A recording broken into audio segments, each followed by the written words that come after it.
गुरु जी के चरणों में शत शत प्रणाम। गुरु जी की बहुत प्यारी प्यारी संगत को बहुत बहुत नमस्कार और जय गुरु जी। आज सबसे पहले तो मैं होली के इस पावन पवित्र त्योहार पे आप सबको मुबारकबाद देती हूँ। ये रंगों का त्योहार है, ये प्रेम का त्योहार है। जितने भी देवी देवता हैं हमारे, जितने भी हैं, सब इस त्योहार में रंग जाते हैं और अपने भक्तों को भी रंगने का मौका देते हैं। गुरु जी को भी ये त्योहार बहुत पसंद था। खुश होते थे जब हम लोग सिर्फ एक हल्का सा रंग लगाते हैं या चंदन का टीका लगाते हैं, क्योंकि ये त्योहार ऐसा है जहाँ बिछड़े भी मिल जाते हैं, दुश्मन शत्रु भी अपने बन जाते हैं। त्योहार रंग लगाओ, किसी शत्रु को लगाओ तो देखो, आलिंगन करो, कैसे वो मुस्कुराता और कैसे अपना बन जाता है। इस त्योहार पे, फेस्टिवल पे आप सबको मुबारकबाद हो। गुरु महाराज जी सबके घरों में रंग बरसाएं, खुशियों के रंग बरसाएं। गुरु जी के लिए मैं कह रही हूँ आज कि जब भी हम ये हमें सोचना चाहिए कि जब हम गुरु की शरण में नहीं थे, उससे पहले हमारे हालात क्या थे, ताकि हमें पता चले कि गुरु की शरण आने के बाद हमारा क्या बदलाव आया। गुरु जी की शरण से पहले हम में, चाहे सारी संगत है, उससे पहले ऐसा था कि जैसे हमारा कोई बाली वारस ही नहीं था। घरों में ऐसे था जैसे लाइफ नीरस होती है, उसमें कोई रस ही नहीं है। और ऐसे माहौल हो जाते थे कि कभी आस पड़ोस या रिश्तेदारों के नहीं जाना, घर के अंदर ही रहना और अपना टाइम बिताना बच्चों के साथ ही। तरह तरह की मुसीबतें आती थी, कभी अप्स एंड डाउन, पर कोई सहारा नहीं था। पर जब हम गुरु की शरण में आ जाते हैं, जी हमारे प्यारे गुरु जी हैं, देवों के देव महादेव भगवान शिव साक्षात। जब हम उनकी शरण में आ जाते हैं तो हमारी लाइफ में क्या क्या बदलाव आते हैं। जब हम भी इनकी शरण में आए थे, आपको क्या बताऊं, कई लोग तो ऐसे हैं, संगत ऐसी है कि पहले विश्वास नहीं करती, कि गुरुओं पे नहीं विश्वास करना। पर हमारा हाल ये था, हमने आते ही इनके आगे सरेंडर कर दिया था। सरेंडर मीन्स इनके साथ प्यार हो गया था, अटैचमेंट हो गई थी।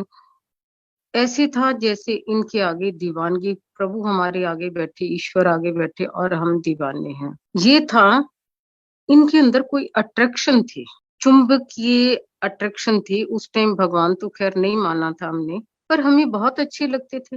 दरबार में आना हमें अच्छा लगता था, किसी के दुख सुख सुनने अच्छे लगते थे। और हमें ये नॉलेज हो रही थी कि लाइफ में किसी के क्या दुख है, उनकी लाइफ, हमारी सबकी लाइफ क्या है। हमें गुरु जी के दरबार में बहुत एक्सपीरियंस मिले। गुरु जी जीना सिखाते हैं। सबसे पहले उनका जी है कि जीना सिखाते हैं, कि हमें लाइफ में कैसे जीना। क्योंकि गुरु की शरण से पहले हम एक अनाड़ी होते हैं, हमें कुछ भी ज्ञान नहीं होता कि लाइफ को कैसे टैकल करना, दुख सुखों को कैसे संभालना। पर गुरु जी के आने के बाद हमें सब कुछ ज्ञान कौन सिखाते हैं? गुरु जी के दरबार में आए, देखा सब गुरु जी अपने सिंहासन पे बैठे विराजमान है, हम सब उनके सामने लंगर कर रहे हैं। वो क्या भावना सिखाई, एक परिवार कैसे मिलके खाना खाते हैं, कैसे इकट्ठे खाना खाने से कैसे प्रेम बढ़ता। जब हम लंगर लेते थे तो वो बहुत ही, उनके मन के अंदर इतनी संतुष्टि होती थी, उनकी आत्मा हिचकोले मारती थी खुशी से कि मेरी संगत लंगर कर रही है। सबके लंगर करने के बाद ही वो लंगर करते थे, बड़े सिंपल वे से लंगर करते थे। काफी संगत चले जाती थी, थोड़ी रह जाती थी। जब वो लंगर करते थे, बेड के ऊपर बैठ के, टांगे नीचे करके, अपने जो थाई है उसको टेबल बना लेते थे, वहीं ट्रे रख देते थे खाने की, गरम गरम फुल्का खाते थे। उनका खाना जो होता था डिफरेंट बनता था, अलग से बनता था, बहुत कम खाते थे। जब खाना खाते थे तो हमें भी शौक था, वो रूम में होते थे, हम थोड़ा बाहर होते थे, पर हमें सब दिखता था कि गुरुजी खाना कैसे खा रहे हैं। शौक था देखने का। गुरुजी ने हमें त्योहार मनाने सिखाए, फेस्टिवल मनाने सिखाए। उस टाइम जितने भी फेस्टिवल आप देखो, साल में कितने फेस्टिवल आते, हर मंथ में फेस्टिवल, कई बारी मंथ में दो दो फेस्टिवल भी आ जाते हैं। साल ऐसे बीत जाता जैसे जो चुटकी मारी हवा की तरह हो गया। प्रदेशों में जैसे आप लोग रहते हैं, पहले क्या था, जो गुरु जी की शरण में नहीं आए थे तो क्या था। कभी आप किसी से बात करते थे, या पड़ोस के जाते थे, कहीं जाते थे, या फेस्टिवल मनाते थे, कुछ भी नहीं था। एक जैसे गाड़ी का पहिया दिन रात चलता, मेहनतों में लगे हुए। आज गुरु जी ने, जितने भी बाहर लोग हैं, प्रदेशों में लोग हैं, कितना आनंद कर रहे हैं। उनकी लाइफ ही चेंज कर दी गुरु जी ने। वो लाइफ चेंज कर देते हैं, खुशियों से भर देते हैं लाइफ। उनकी भक्ति जो है उसमें रस है, उसमें प्रेम है। भक्ति में रस प्रेम कैसे है? उनकी भक्ति बहुत इजी है। जैसे उस टाइम पे गुरुजी विराजमान हुए, प्रसाद शुरू हो गया, थोड़ी देर बाद चाय शुरू हो गई, गरम गरम चाय पियो। अभी चाय ही खत्म होती थी, लंगर शुरू हो जाते थे। लंगर जैसे ही खत्म होता था तो गुरुजी शोर मचाना शुरू कर देते, चलिए चलिए, खाओ के पी के, खाओ पियो खिसको। पर उस टाइम जो संगत थी वो सबको ब्लेस करते थे। जो उस दरबार के अंदर एंटर हो गया, इट मीन्स कि वो ब्लेस हो गया। जरूरी नहीं कि आगे संगत बैठी है, उनके साथ गप्पे मार रही है, उनके साथ बातें कर रही है कि वो ही ब्लेस है। ये कोई पता नहीं है कि कोई संगत ऐसी जो बाहर भी बैठी हुई है, हॉल के बाहर भी बैठी, जो हॉल के ऊपर भी बैठी है, गुरु जी को सब पता होता था। कई बार कहते थे कि मेरे को तो ऐसे नजर आती संगत जैसे चींटियां चींटियों की तरह है। गुरु जी के उस टाइम एक उनको शौक था, जीना सिखाया। एक गुरु जी ने हंसना सिखाया। गुरु जी के आने से पहले क्या हम हंसते थे? आज हमारा करोड़ों का, लाखों का परिवार जुड़ा, हम एक दूसरे से मिलते हैं, सत्संग अटेंड करते हैं, कैसे हम खुश रहते हैं। आपने देखा होगा गुरु जी की पीछे एक वीडियो वायरल हुई, कितना हंस रहे हैं वो ऐसे ही हंसते थे। ये तो बाई चांस उनकी वीडियो बन गई है, पर वो गुरुजी ऐसे ही कई बार बहुत ही खुश हो जाते थे, क्योंकि संगत के जाने के बाद थोड़ी संगत रह जाती थी। कोई कोई बात करता था गुरुजी को, कभी किसी ने बात कर दी, तो गुरुजी सबकी बातें सुनते थे। कई बार लाइट मूड में होते थे, किसी ने उधर की बात करी, किसी ने इधर की बात करी, तो सारी संगत गुरुजी के साथ एंजॉय करती थी। गुरुजी ने अपने सारे परिवार को हंसना सिखाया, जीना सिखाया, और मुश्किलों से लड़ना सिखाया। मुश्किलें क्या है? लाइफ में अप्स एंड डाउन्स आते हैं। जब हम गुरु जी से साथ नहीं जुड़ते तो जो हमारे सुख दुख आते हैं उसमें हम उलझ जाते हैं। पर जब हम इस प्रभु की शरण में आ जाते हैं, जो दुख भी है, दुख के बादल भी, वो धीरे धीरे उनकी कृपा से छट जाते हैं। ये नहीं कि आते नहीं है, बादल तो आते हैं दुखों के, पर उनकी कृपा इतनी बरसती है कि वो धीरे धीरे धीरे धीरे अपने आप ही वो बादल छट जाते हैं, और हमें पता ही नहीं चलता कि कब दुखों के साल बीत गए और कब आगे हमारे खुशियां खड़ी हैं, खुशियां आ गई हमारी लाइफ में। गुरु जी को ट्रेवलिंग का भी बहुत शौक था, आना जाना दिन के टाइम भी लगा रहता था। मैंने देखा कि गुरु जी की जो लाइफ थी उस टाइम इतनी व्यस्त लाइफ थी, और उन्होंने हमें भी बिजी रखा। हमें भी होश नहीं होती थी, जैसे दिन के टाइम बता देते थे कि आज वहां जाना। दिल्ली में भी डे टाइम में कभी कहीं उनका कहीं ना कहीं चक्कर लगता रहता था, और उनके साथ लिमिटेड संगत जाती थी। जिसको भी लेके जाना होता था तो पहले बता देते थे। जैसे किसी के जनरल गरेवाल थे, जहाँ दिल्ली में पहले पोस्टिंग थी उनकी, तो उनके घर भी हम जाते थे। उनको सरकारी बंगला मिला हुआ था, वहां भी जाते थे हम गुरुजी के साथ। उनकी वाइफ भी जॉब करती थी जहाँ दिल्ली में। और रात के टाइम भी कभी लाइट मूड करने के लिए गुरुजी आउटिंग करते थे संगत के साथ। खुद कभी नहीं खाया था, एकदम आके खड़े हो जाते थे बीच में सेंटर में, चलो फिर कड्डो गड्डियां। अब ये नहीं पता होता था कहाँ जाना, हमारा काम था गाड़ियों में बैठना और फॉलो करना। 1 घंटे के अंदर या 1.5 घंटे के अंदर जाना आना और वहां बैठना और वापस आना। गुरुजी ने ये चीजें सिखाई हैं। वो कहते थे कि रब नु सारा दिन ना रटे जाओ, थोड़ा अपना भी लाइट मूड रखो। गुरु जी के जैसे दरबार में सत्संग होता है, संगत देखो कैसे एंजॉय करती है, बिल्कुल लाइट भक्ति है उनकी, लाइट भक्ति है जिसको हम एंजॉय करते हैं। गुरु जी ने जैसे उनका व्यस्त जीवन था, वो हर जगह की सोचते थे, चाहे वो जलंधर मंदिर है, चाहे वो डुगरी उनका घर है, और चाहे दिल्ली है। जलंधर भी जब हम उनके साथ जाते थे, काफी दिन लग जाते थे उनके साथ। जलंधर का नजारा ही अलग था। सुबह हम आते थे, 10-11 बजे आ जाते थे, सारा दिन गुरुजी के साथ टाइम स्पेंड करना, और रात को 11-12 या 1 बज जाता था जब गुरुजी छुट्टी देते थे। हमारे साथ हम 2 लोग थे, बच्चे थे, कभी आ जाते थे साथ में। बच्चे सीढ़ियों में बैठे रहते थे, जलंधर की सीढ़ियों में।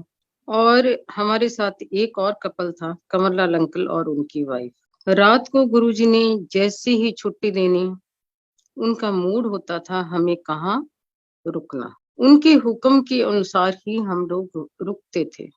कभी फगवाड़ा में रुकते थे। एक दिन ऐसे एक पटियाला की मटकन आंटी होते थे, वो भी साथ ही होते थे हमारे, पर वो अलग रुकते थे बेचारे। उनको ये था कि गुरुजी ऐसा कुछ सिस्टम करे वो भी हमारे साथ रुके। एक दिन उन्होंने गुरुजी के कान में कुछ बात कही। थोड़ी देर बाद गुरुजी कहते, चलो फिर नमस्ते, किदा फिर किथे, चलो मटकन दे नाल चलो लुधियाना। गुरुजी ने आंटी के साथ हमें लुधियाना भेजा, और हम उनके घर में 3 दिन हमने स्पेंड करे। सुबह हम लोग आ जाते थे और रात के टाइम उनके घर चले जाते थे।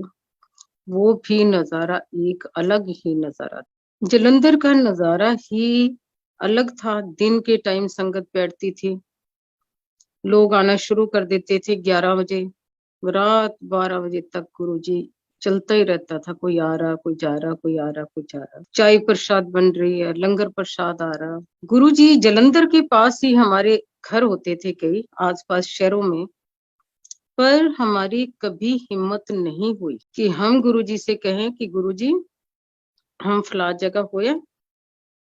नो नेवर, कभी नहीं।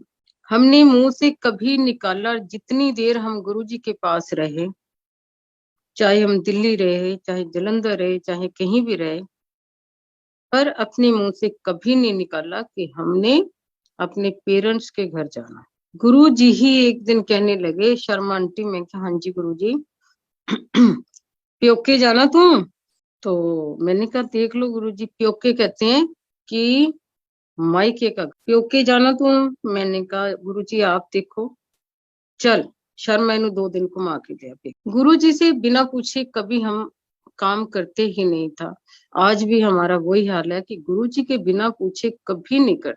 कहीं जाना भी होता था, चाहे दिल्ली से बाहर जाना होता था, तो भी गुरु जी से बिना बताए कभी नहीं गए। कोई नया काम करना, कोई कुछ करना, सारी ही नॉलेज गुरु जी के पास होती थी।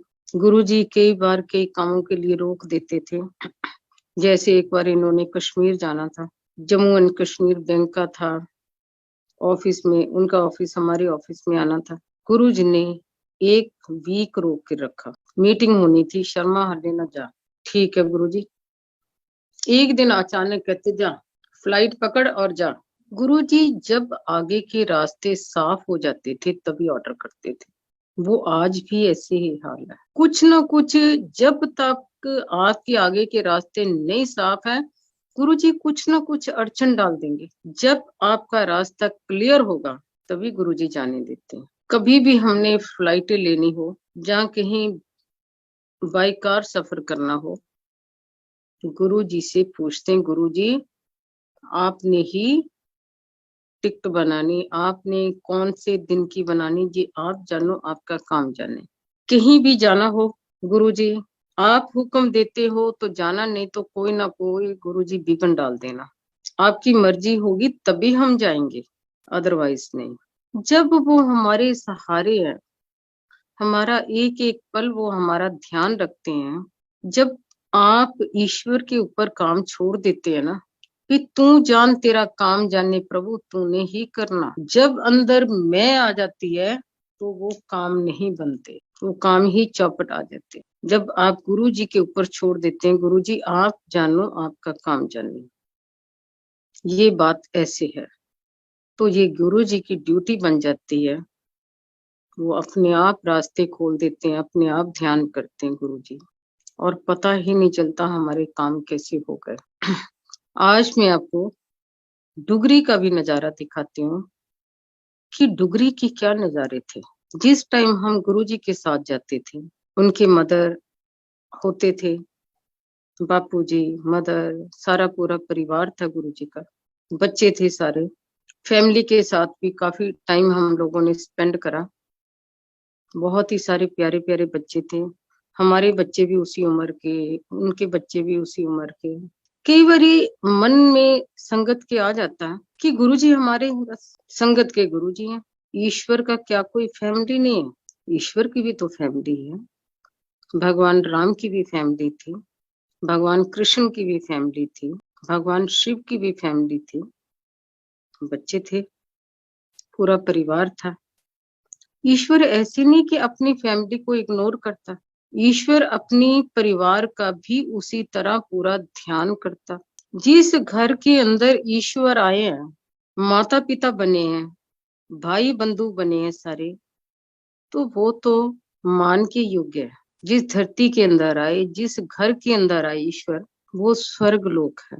उस स्वर्ग लोक के अंदर जो रहने वाले, वो भी हमारे लिए पूजनीय है। भगवान किसी और के घर में नहीं आए, हमारे घर नहीं आए, या किसी और के घर में नहीं आए, डुगरी में क्यों आए? ये ईश्वर के ऊपर ही डिपेंड करता, कहाँ मैंने आना, मानव चोला लेके मैंने कहाँ प्रकट होना। और ईश्वर ही ड्यूटी लगाते हैं। अब जैसे गुरुजी पहले फिजिकल फॉर्म में थे, अब गुरुजी 100 गुना, करोड़ गुना ज्यादा उनकी पावर है। पहले डुगरी क्या था, जब हम लोग जाते थे, सिंपल सा घर था, बड़ा प्यारा घर था, खुला बेड़ा था, एक बड़ा ऊपर सामने सीढ़ियां जाती थी, ऊपर हॉल कमरा था। गुरु जी का कई बार डिस्कस होती थी भी, शर्मा इथे ना संगत दा बनाइए, इंतजाम करिए। काफी लंबा कमरा था गुरु जी का ऊपर। उनके जाने के बाद अब देखो डुगरी कैसे है। डुगरी तो ऐसे बन गया, गुरु जी का चारों धाम बन गया, कितने लोगों को कारोबार मिल गया, हॉस्पिटल बन गए, और भी मेरे ख्याल हॉस्पिटल उनका पशुओं का भी बनने वाला शायद। और कितनी दुनिया वहां जाती है, लाखों लोग जाते हैं, लाखों लोग जाते हैं, हजारों, कभी भी आप देखो, महीने में मेरे ख्याल फर्स्ट संडे, शायद 2 संडे हैं, कैसी दुनिया जाती है वहां, सबकी इच्छाएं पूरी हो रही है तभी जाती है। और वहां का जो डुगरी का करा, चाहे गुरुजी ने ही करा, उनकी पावर ने ही करा सारा, पर किसके थ्रू करा? फैमिली मेंबर के थ्रू ही करा। कहते क्लास में जब टीचर होता, वो एक मॉनिटर बना देते हैं जो सारी क्लास को हैंडल करते हैं, मॉनिटर भी उसी को बनाते हैं जो काबिल हो। तो ऐसे ही हमारे गुरु जी हैं, जितना डुगरी की प्रोग्रेस हुई है, चारों धाम बन गए, दुनिया जाती, दूर दूर से जाती है, फॉरेन से भी आते हैं, सब माथा टेकते, सबकी इच्छाएं पूरी होती है। ये किसने करा डुगरी को? गुरुजी ने करा। ये सारी गुरुजी की पावर है। किसके थ्रू करवाया? ये गुरुजी की ही महिमा है। सेवादार जितने भी होते हैं, ये अपने आप सेवादार नहीं बन सकते जब तक उनकी इच्छा ना हो। जब गुरुजी की इच्छा होती है, जैसे भगवान शिव के गण होते हैं, गण भी वही बनते हैं जो भगवान शिव का हुक्म होता, वही गण होते हैं। तो डुगरी भी हम अक्सर जाते थे गुरुजी के साथ, जब उनके माता जी भी बीमार हो गए थे तब भी गए थे। उनके माता जी जब गए तो भी गए गुरुजी। उस टाइम संगत पंजाब की बहुत थी, बहुत पंजाब की संगत थी, और गर्मियों के दिन थे। ऐसे गुरुजी ने अपना वक्त गुजारा, कभी जलंधर, कभी डुगरी, कभी दिल्ली। तो हमारी ट्रेवलिंग उनके साथ साथ ही चलती थी। गुरुजी का दिल्ली वाला मंदिर, बड़ा मंदिर, जब हम गुरुजी के साथ एम्पायर स्टेट में टाइम स्पेंड करते थे, दिन रात, कभी कहीं बताया आपको। तो उस टाइम गुरुजी को पता था आने वाला टाइम क्या है। हालांकि उस छोटे से हॉल में बहुत संगत समा जाती थी, बहुत समा जाती थी, पर गुरुजी को पता था कि आने वाला, जब उन्होंने पहले ही कह दिया था कि लाइनें लगनी है, तो इट मीन्स कि कितनी संगत होगी।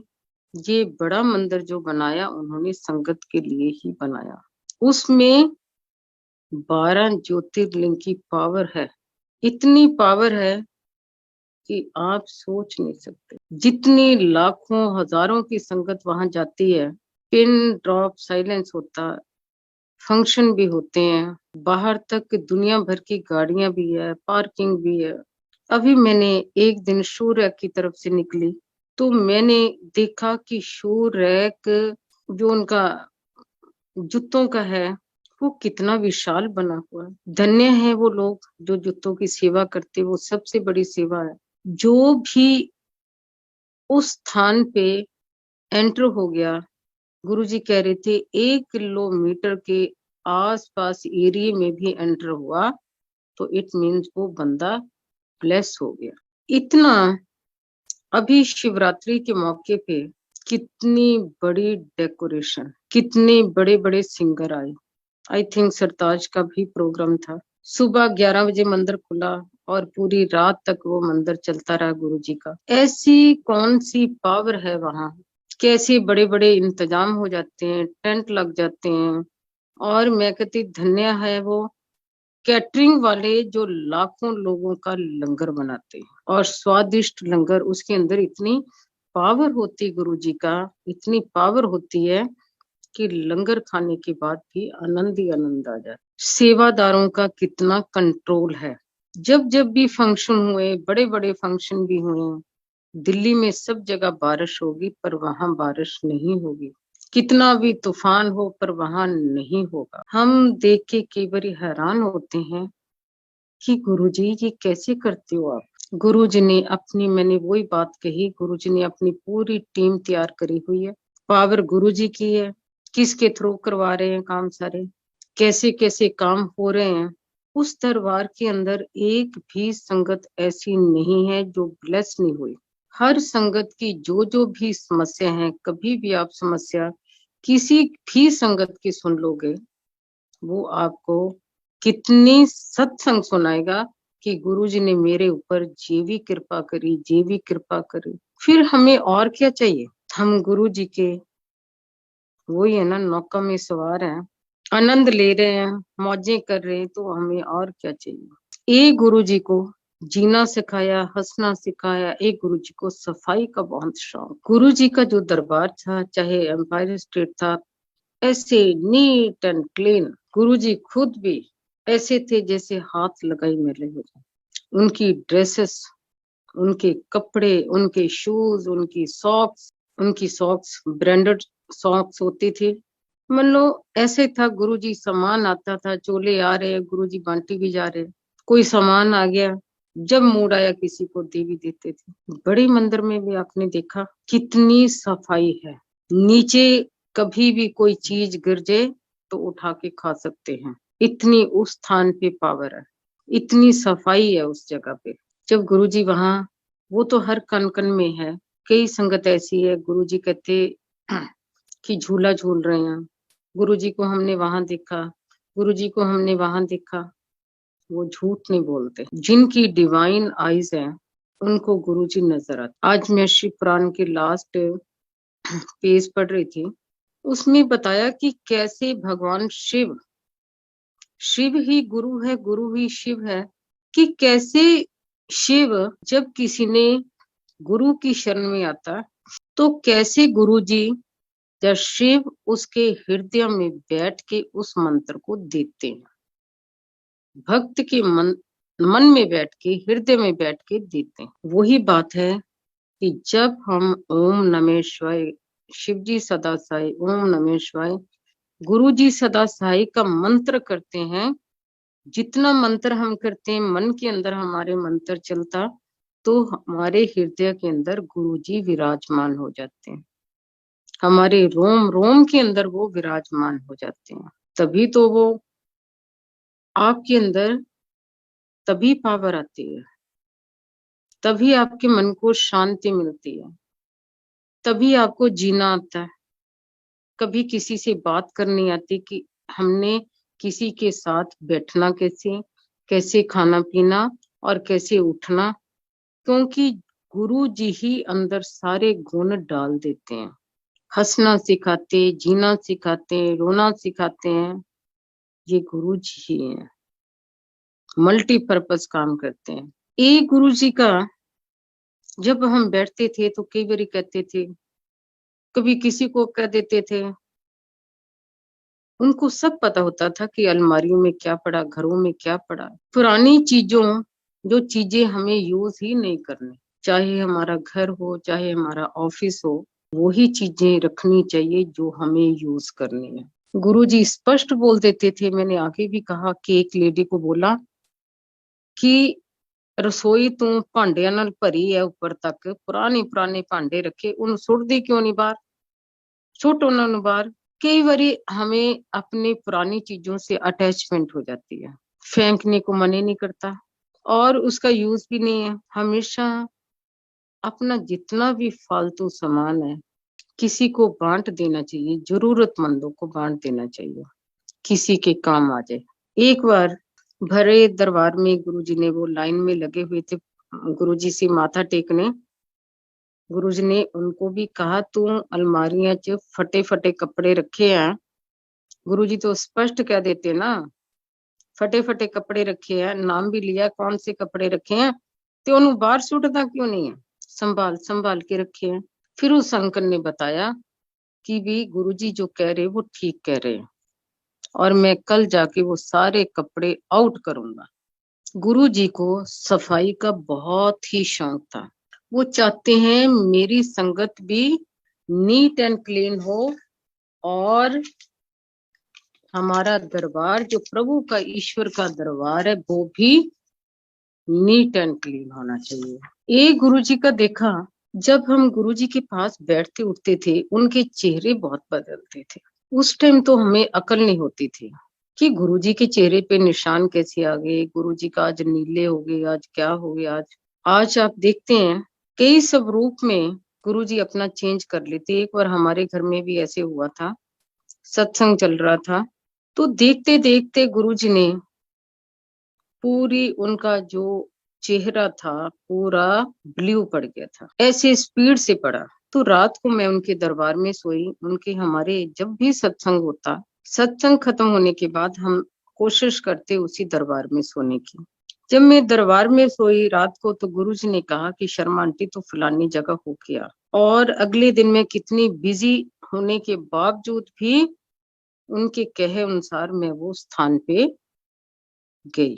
आज की बारी देखते हैं गुरुजी अपने रूप, बहुत हमारे उस टाइम पे गुरुजी कई बार इतने बीमार हो जाते थे क्योंकि लोगों के कष्ट वो अपने ऊपर लेते थे। गुरुजी के पेट में दर्द, कई बार सिर पकड़ के बैठ जाते थे। पूरा जो, जिसको कहते हैं ना पंजाबी में, एक साफा टाइप कपड़ा उस अपने सिर पे कस के बांध लेते थे, उनका सिर फटता था। अब हम लोग तो जब बीमार होते हैं, किसी को बीमार प्रॉब्लम आती है, चाहे वो डायबिटीज है, चाहे वो कैंसर है, चाहे कितनी बीमारियां भी हैं, तो हम उस ईश्वर से प्रार्थना करते, गुरुजी ठीक कर दो, गुरुजी ठीक कर दो। जब उनकी ड्यूटी बन जाती ठीक करनी, वो हमें तो ठीक कर देते हैं पर हमारा जितना भी कष्ट है वो अपने ऊपर लेते हैं, घबराते नहीं है। जैसे उनका कष्ट, एक दिन ऐसे था उनका कष्ट काफी घंटे रहा, उसके बाद जब सत्संग का टाइम आता तो ऐसे शेर की तरह खड़े हो जाते हैं आप जज नहीं कर सकते कि डे टाइम में इनका हाल क्या था। कभी उनकी बॉडी पे, अपनी बॉडी पे ऐसे मुक्कियां मरवाते थे, मुक्के मारो, क्योंकि उनकी बॉडी दर्द करती थी। उस टाइम मेरे को भी अकल, हमें अकल नहीं थी कि उनकी बॉडी, हमने सोचा कि वैसे गुरुजी की बॉडी दर्द करती है।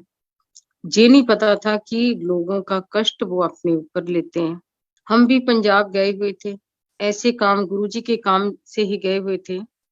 जब वापसी आ रहे थे तो शाहबाद के पास लेफ्ट साइड में एक प्रिंस होटल आता, अब तो फ्लाईओवर बन गया, उसके नीचे लेफ्ट साइड में, और साथ ही इम्पोर्टेड दुकान है, स्टोर है।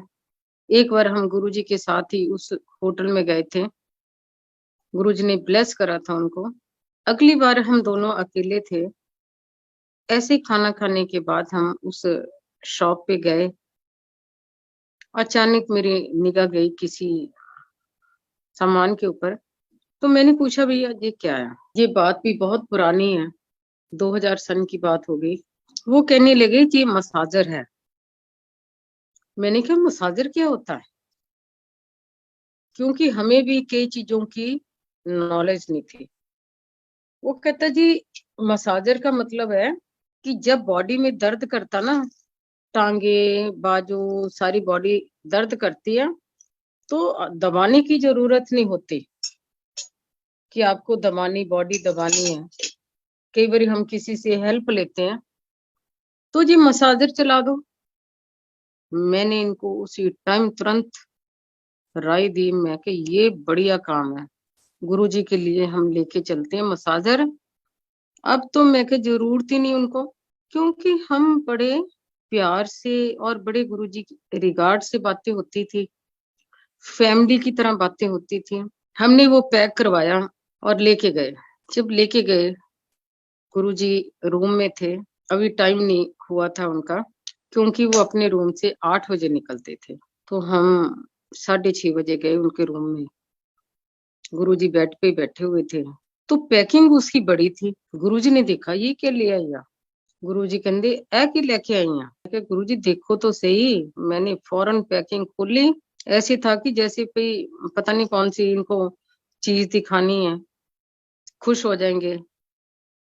मैंने फौरन स्विच लगा दिया उसका, और उसके ऊपर आवाज आने लगी, गरन गरन गरन।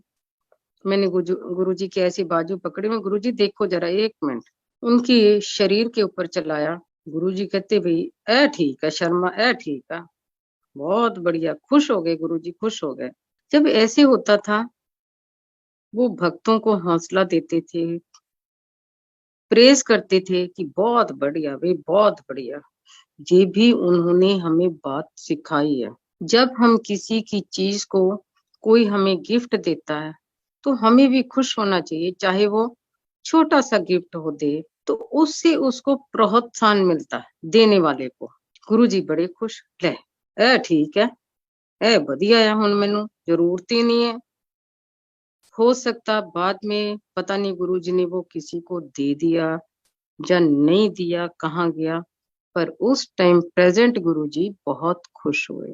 यही बातें बता रही हूँ कि उस टाइम गुरुजी इतने कष्ट लेते थे अपने ऊपर।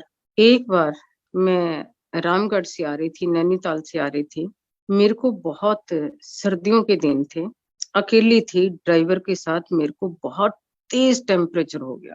और कभी मैं गाड़ी में, नो नेवर, कभी लेटी नहीं सीट पे। उस दिन मेरी ऐसी हालत हो गई कि मैं बैठ ही नहीं पाई। और जैसे किसी को टेम्परेचर हो जाता तो उसकी आवाज आती है ना, हाँ हाँ हाँ, तो मैं गाड़ी में गुरुजी को आवाजें दूं, गुरुजी, गुरुजी, गुरुजी। तो मेरे को इतनी दर्द हो रही थी और इतना टेम्परेचर था। जब दिल्ली पहुंचे, ऑटोमेटिक गाड़ी हमारी, होता था बेशक लेट आए सवेर आए, ये होता था, मैं घर भी जा सकती थी, पर नहीं, गुरुजी के दरबार में गई, जैसे मरो की तरह जाके बैठी, माथा टेका उनको, बैठ के दरबार में। उसी टाइम चाय प्रसाद आ गया, लंगर खाया। गुरुजी को नहीं बताया कि मेरे को गुरुजी इतना जोर बुखार है, पर वो तो अंतर्जामी थे। जो मैं ऑन द वे आवाजें मारती हुई आ रही थी, वो गुरुजी के कानों में बज रही थी। लंगर खाते ही मेरे को नहीं पता कि वो जो मेरा बुखार था वो दरबार में बैठ के वो बुखार कहाँ गायब हो गया। ऐसे लगा कि मैं फ्रेश हो गई, मेरे को कोई बीमारी नहीं, मेरे को कुछ नहीं है। और मन ही मन में गुरुजी को शुक्राना करा, थैंक यू गुरुजी, आप इतना ध्यान रखते हो। उन दिनों जब गुरुजी हमारे काम कर देते थे, शुक्राना तो हम करते थे, थैंक्स बोल देते थे, थैंक यू गुरुजी, पर हमें पता ही नहीं चलता था। कई ऐसे भी गुरुजी ने काम करे हैं, संगत के ऐसे भी काम हो रहे हैं, कई बारी वो गुप्त काम होते हैं, संगत बताते ही नहीं कि हमारे ये काम हो गए, हमारे वो काम हो गए, हमारे ये। उस वक्त भी पता नहीं गुरुजी ने क्या क्या हमारे कष्ट दूर करे, और हम तो उनके प्यार में मस्त थे। यूं सारा दिन उनके साथ गुरुजी गुरुजी मौजे बहारे। वो एक गोल्डन पीरियड था हमारा, सुनहरी युग था उस ईश्वर के साथ बिताना। बिता अभी भी रहे हैं। ये नहीं कि वो सिर्फ उनकी फिजिकल बॉडी नहीं है, शरीर नहीं है, पर गुरुजी पहले से भी मच मच मच मोर वो अंग संग हैं। सिर्फ यही है कि हमें नजर नहीं आते हैं, वो किसी भी रूप में आके हमारे काम कर जाते हैं। तो ये है उनकी महिमा। उनकी महिमा का बखान तो हो ही नहीं सकता। एक आपको छोटा सा सत्संग सुना रही हूँ, उस वक्त का ही, जब हम उनके दरबार में अंदर ही होते थे।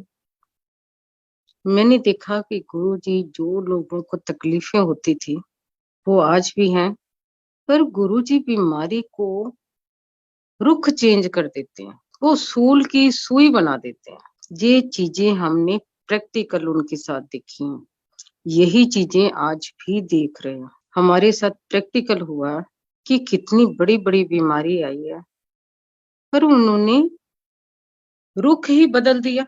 ऐसे लगता कि बहुत, अब जैसे बेटे को बचपन में ही उन्होंने, जब वो थर्ड में था, फोर्थ में था, जो बातें 15 साल बाद हुई हैं गुरुजी ने पहले ही एक्सप्लेन कर दी थी। जो जो बातें उन्होंने प्रेजेंट उस टाइम हमारे साथ करी थी, वो बातें अब सही हो रही हैं। वो थे एक त्रिकालदर्शी ईश्वर, उनको सब पता था आने वाला वक्त कैसा है, प्रेजेंट वक्त कैसे है।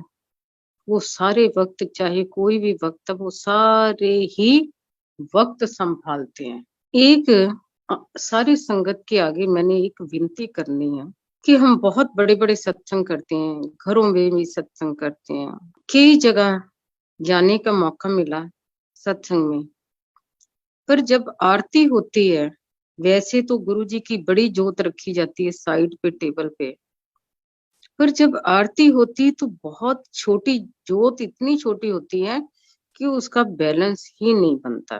हजारों लोगों ने आरती लेनी होती है, आरती करनी होती है। एक जगह सत्संग था जहाँ जोत बार बार बुझ रही थी। ये नहीं कि बुझ गई थी तो उससे कोई बुरी बात है, ऐसा नहीं है। कभी कई फील करते हैं कि जोत बुझ गई, ऐसा कुछ नहीं है। गुरुजी जब साथ हैं तो ऐसी कोई बात ही नहीं है। पर हमें ये ध्यान रखना चाहिए कि जो प्लेट के अंदर जोत रखते उसका बैलेंस होना चाहिए, वो थोड़ी सी बड़ी होनी चाहिए।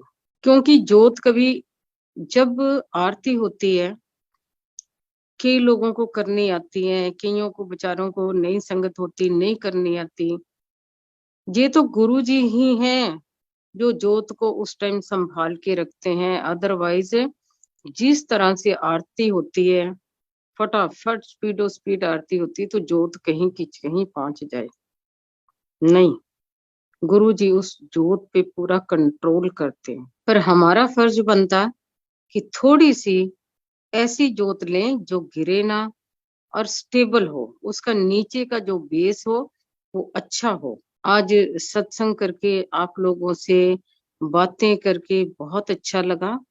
आज मैं आपको बताऊं कि 2 दिन से मेरी तबीयत ठीक नहीं थी, मेरे को थोड़ा ठंड लगी हुई थी, पर गुरुजी से मैंने फरियाद करी थी, गुरुजी 1 घंटा मेरे को ठीक रखना, उसके बाद जो मर्जी करना।